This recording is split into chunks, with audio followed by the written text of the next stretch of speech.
What's up guys, welcome back to another video. On today's video I'm going to be doing a breakdown of the match between Real Madrid and Rayo Vallecano. Before we continue, I just want to say thank you very much for watching. Thank you to everyone for liking and subscribing. Let's get into the video. So the first goal was scored from this position.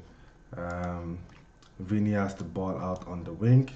You have 1, 2, 3, 4, 5 Rayo players behind the ball, and you have Mbappe here that's going to make a run in this direction. So in this frame, you can see that the Rayo defense is kind of a little bit exposed. They don't have nearly enough players in position to cover this attack. There's a huge gap here, as you can see, for Mbappe to run through, and all Vini has to do is put a lovely ball through and Mbappe is onto it. So Vini plays that ball through, and you can see Mbappe is just so much faster than the fullback. He's already ahead of everybody. He times his run well, so he's onside. You have Bellingham making a dashing run here, and you have Rodrigo out on the wing. So Mbappe has plenty of options here. He can put the ball through, and Bellingham can either get onto it or Rodrigo can get onto it. So when Mbappe gets to the ball, he's actually forced to turn back because Bellingham and Rodrigo are still outside the box. And this has been a constant problem that we've had all season when we just missing a number 9. We're missing a Haaland type of striker. We're missing somebody who's going to drive and put every effort they have into getting into this position. Now, Bellingham used to do this a lot last season. In this match, I think maybe he's showing a little bit of fatigue. He's played pretty much every match that he can this season, apart from when he was suspended. So, and because Rodrigo was so far wide, he had more distance to cover to get into the box. And Mbappe, being the striker, was operating out on the wing, so he's not in the box. So when Mbappe gets to this ball, he actually gets a little bit of good fortune because when he cuts back, the defender actually gets a leg to it, but luckily it bounced back and it came back from Mbappe. But ideally, what Mbappe should be doing when he gets to this is putting the first time ball into the box and hoping for somebody to get onto the end of it. But yeah, there was nobody in the box, so Mbappe really had no choice but to turn back here. So after turning back, there was a little bit of ricochet between Mbappe and the defender, and now Mbappe has plenty of time on the ball and plenty of space to pick his angle here. This number 6 is still tight on Bellingham, and Rodrigo, there's no clear passing lane to Rodrigo in this frame. So apart from the fact that Rayo don't have the bodies back to defend this counter attack, the players they do have back are actually like in a very reasonable position in terms of making a challenge, in terms of blocking any passing lane, because as you can see, it would be very hard for Mbappe to pass the ball to Bellingham or Rodrigo here. But this is where the quality of the top players get through. All Mbappe needed was this little bit of space, this little bit of separation between him and the defender, and he's able to put his head up and pick a spot and put the ball in the back of the net. So Mbappe ends up putting the ball in the far corner, gives the keeper zero chance to make any save. By the time he does that, you have more Rayo players back, but it's a bit too late. This goal was scored mostly because of good, quick counter-attacking play. A little bit of good fortune for Mbappe. The Rayo player do try to get back and cover their positions, but this is what kind of happens on the counter-attack. So I would say this is both a mixture of good play and a little bit of poor defensive structure from Rayo to try and get back and cover the space for the counter-attack. Mbappe got a little bit of good fortune with the ball ricocheting off the defender and coming back perfectly for him to be able to take the shot. So this goal was a little bit of both poor defending and a little bit of good fortune. Okay, so we're going to move on to the next goal scored by Vinicius. Okay, so the goal starts off somewhere around here where Vini has the ball. He's being closely watched by 2 defenders, as is the case all game, to be honest. So here we actually have 1, 2, 3 players in the box. Rayo have 2 players on Vini, and they have 1, 2, 3, 4 players marking the other three players that we have. Their shape is quite good here, you know. There's not really much on for Vinny when he gets to this ball. Bellingham does have a little bit of space, and this defender does not have highs on him. And this other defender here has been occupied by Rodrigo, so he probably needs to be given a shout to his teammate to tell him, hey, look, Bellingham is behind you, so you need to get an eye on him. Because as a centre back, as a defender, you do not want to lose sight of your striker, your man in the box. Ronaldo scored many goals like this where he'll pretend he's making the run in front of the defender. He'll drop back, the defender bites the run, Ronaldo gets between him and the fullback, and Marcelo or whoever was outside puts a lovely ball in the box and Ronaldo puts it in. So Bellingham is actually in a great position here. But apart from this one instance, overall Rayo were still in a good position to kind of defend this attack. So when Vinny gets the ball here, you know, the defender is doing the right thing. He's kind of shepherding him away from goal. You know, he's not making a rash tackle, especially because Vinny's in the box. So if you touch him, you know, he goes down. There's a possibility of giving away a penalty. So he's kind of doing the right thing here, you know, just kind of making sure that Vinny doesn't have space to turn, you know, he doesn't have the opportunity to kind of face the goal and put his head up and pick up a pass. And now we can also see that there's more Rayo players kind of blocking the space. Bellingham is still in acres of space here. Mbappe's kind of ghosted into a little hole here, but in this position they're probably just thinking, oh, you know, Vinny isn't really going anywhere, so they're just kind of waiting to see if this defender is going to make a tackle on Vinny or not. So now the defender has completely driven Vinny out of the box, but in this situation, ideally now you want this number 2, either this number 2 or this number 21, to come in here and try and box Vinny in. And either win the ball, you know, or get the ball put out for a throw-in. Because even though this number 24 has done a good job of shepherding Vinny and, you know, driving him out of the box, you're still giving him a lot of space. Like, there is a lot of space here for Vinny to operate. You've done the hard part, you know, you've stopped him from being able to get a cross in, but now this number 2 or this number 21, I think either of them could be considered the culprit here because they were just watching. They're watching this number 24 kind of just do the job by himself. And the reason why they were so successful in stopping Vinny for most of the game is the fact that they kept doubling up on him. They kept putting double pressure, triple pressure on him. So I don't know why in this situation they've decided not to do that, especially because this number 6 is watching Mbappe. This number 5 now has eyes on Bellingham. And this defender here has eyes on Rodrigo. And you have 2 extra man here. So it's not like you're doing anything just by being here. It's not like you're doing anything just by being here. And, you know, even if there was a player behind this number 21 over here, if he goes here to double press Vinny, then all Vinny would have to do is pass the ball back or risk losing the ball because, you know, there's nowhere for him to go. So yeah, this probably could have been defended better by either this number 2 or this number 21. So now as you can see, Vinny comes back this way and then comes in this way.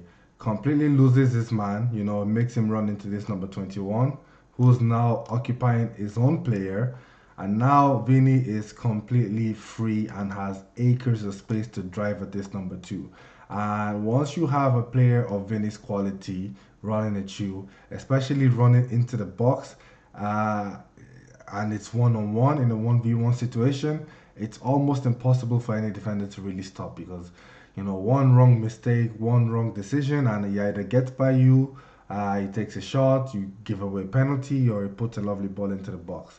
And this could have been avoided if either this number 2 had initially gone earlier to engage the press, especially because Vinny's outside the box, so you can't give away a penalty. So you're covering the space, you're putting pressure on him, and you're forcing him to go back away from the goal. But by letting this defender be in a one-on-one with Vinny, you gave Vinny just so much time to be able to turn in.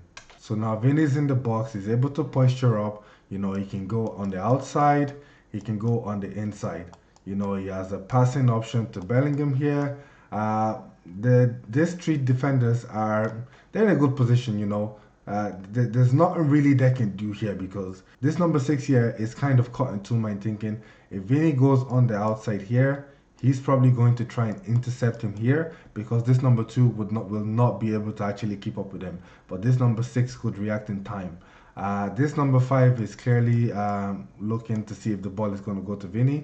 And this number 22 is looking to see if the ball is going to go to Rodrigo. The only thing Rayo could have done different is maybe like have more bodies back in the box. But they don't in this situation, and unfortunately it comes back to bite them in the ass. So Vinny does a few step over, shimmies onto the inside and puts the ball past the goalkeeper. There was nothing really any of the defenders could have done to stop him once he got running and got into the box. This goal is 90% down to a piece of individual brilliance by Vinny, but the defenders could have prevented this from happening much earlier if 2 of them had actually gone to engage Vinny when he was outside the box. They left it too late, gave Vinny a lot of space. He was able to turn inside, drive at the player, and score a wonderful goal. So this goal was 90% individual brilliance and 10% maybe poor defending. Okay, so we're going to move on to the third and final goal. So this goal started with the number 22 with the ball in this position. We have Vasquez out here on the wing, marking this player. Rodrigo's dropped back to try and create like a pressing kind of situation.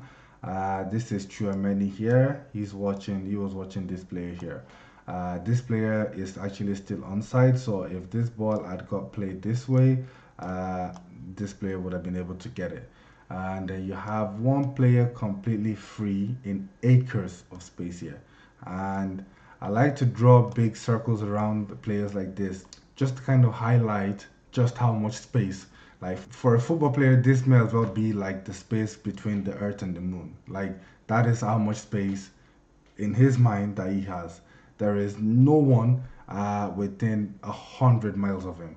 And if we're going to count the players Madrid have back in this situation, we have 1, 2, 3, 4, 5, 6, 7 players back, including the keeper. That's 8.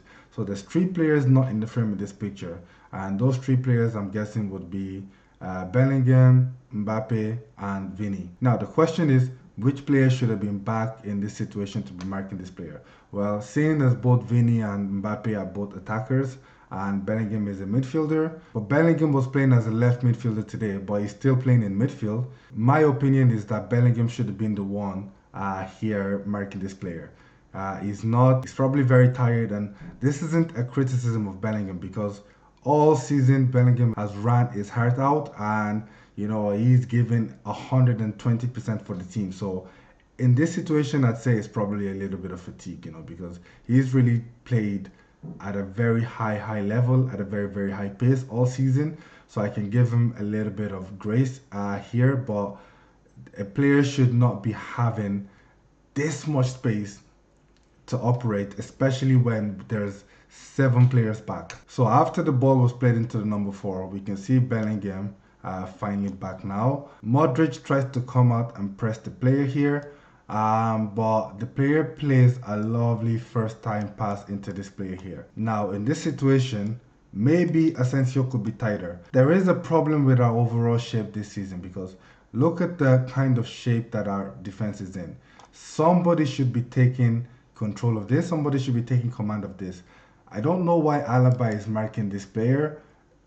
If he takes a few steps forward, this player is offside. This player is offside, so even if the ball goes to him, he can't score.